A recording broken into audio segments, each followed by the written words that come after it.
I'm so glad to see you. This is so exciting. It's October. October is one of my most favorite months because the weather is cooler, the leaves start changing, there's pumpkins everywhere. Some people might want to get dressed up and get some candy. One of my kids has a birthday this month. October is really one of my favorite months. And on that note, candy, pumpkins, costumes, etc., etc. Have you ever carved a pumpkin and put a little candle inside and put it out on your porch like a jack-o'-lantern? That's really fun to do, but since that's something people usually do in October, I thought that maybe this month for October, our verse could be something that has to do with shining, like shining from the inside out. And so do you know there's actually a scripture in the book of Matthew 5:16, and it goes like this: "Let your light shine before others so that they may see your good works and give glory to your Father who is in heaven." So in other words, let God's light and God's goodness and his love come out of you so that when other people interact with you, when other people see you, they'll see, wow, God is with that person. God's love, God's goodness is pouring out of that person. So I came up with some actions for this scripture. Maybe you can try them with me, okay? So it goes like this: Matthew 5:16. You can figure out the 16 later. Let your light, this is like our flashlight, let your light shine before others so that they may see your good works and give glory to your Father who is in heaven. Matthew 5:16. Should we try it one more time? Let your light shine before others so that they may see your good works and give glory to your Father who is in heaven. Matthew 5:16.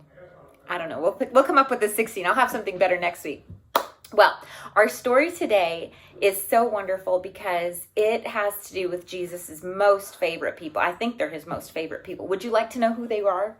Well, in fact, speaking of Jesus' most favorite people, do you know his followers, his disciples, they were actually arguing about who is Jesus' most favorite.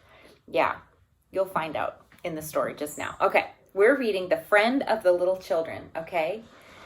Jesus' friends were arguing. Y'all never argue, do you? I didn't think so. My children don't either. Jesus' friends were arguing. Who was the most important helper in God's kingdom? They wanted to know. "I am," said James. "No, you're not," Peter said. "I am." "Nonsense," Matthew said. "I am the cleverest." "No, you're not." "Yes, I am." "Yes, no, yes, am too." This silliness went on and on like that for some time. You see, Jesus' friends had started thinking they had to do something to make themselves special to Jesus. That if they were the cleverest or the nicest or something, that Jesus would like them best. Do you think that's true? But they had forgotten something. Something God had been teaching his people all through the years, that no matter how clever you are, how good you are, how rich you are, how nice you are, or how important you are, none of that makes a difference. Because God's love is a gift. And as anyone will tell you, the whole thing about a gift is that it's free. All you have to do is reach out your hands and take it. So while Jesus' friends were arguing, some people who knew all about getting gifts, in fact, you might call them gift-getting experts, well, they had come to see Jesus. Who were they? They were little children.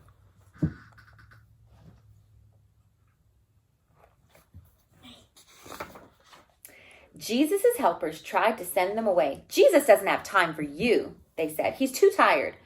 But they were wrong. Jesus always had time for children. "Don't you ever send them away," Jesus said. "You bring the little ones to me." Now, if you had been there, what do you think? Do you think you'd have had to line up quietly to see Jesus? Do you think Jesus would have asked you how good you'd been before he gave you a hug? Would you have had to be on your best behavior and get dressed up? Or not speak until you were spoken to? Look at that guy, he's doing a handstand. Or would you have done just what these children did? Run straight up to Jesus and let him pick you up in his arms and swing you and kiss you and hug you and then sit you on his lap and listen to your stories? You see, Children loved Jesus, and they knew they didn't need to do anything special for Jesus to love them. All they needed to do was run into his arms, and so that's just what they did. Well, after all the laughing and games, Jesus turned to his helpers and said, no matter how big you grow, no matter how much you grow up, don't ever grow up so much that you lose your child's heart. Full of trust in God, be like these children. They are the most important in my kingdom. Wow, that's pretty cool. Well, speaking of God's love and his desire for us and how much he wants to be with us just because of who we are and not because of anything we've done or anything we've accomplished, it made me think about all of the unique things that he has made us to be. Some of us are great at dancing. Some of us are great at drawing. Some of us really love to read. Some of us are great at sports. You know what? We are all totally different, and God has made us that way on purpose, and he loves us that way. That's just exactly how he wants us to be. Well, it had me thinking about all of creation and how even something simple like leaves falling outside during the month of October, it really makes me think about God and his love for us and how he takes the time to create things that are so unique and special. And so I came up with a craft today that really helps us remember how unique and special each one of us are.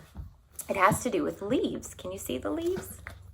I just went out in my yard and I collected some different leaves. I'm going to show you what I made. All kinds of leaves. And if you go for a walk or even go out into your yard, to the park, anywhere, you can find a whole bunch of different leaves and you can make something that looks a little bit like this. It's a leaf impression picture. And all you have to do is put your leaves on the table or on your desk and then put a piece of paper over it and take a crayon and just rub the crayon over it. And look, it'll make a magic reveal picture. Isn't that cool? All right. Well, I love you guys. I hope you have a fantastic week, and I will see you next time. Bye. Love you.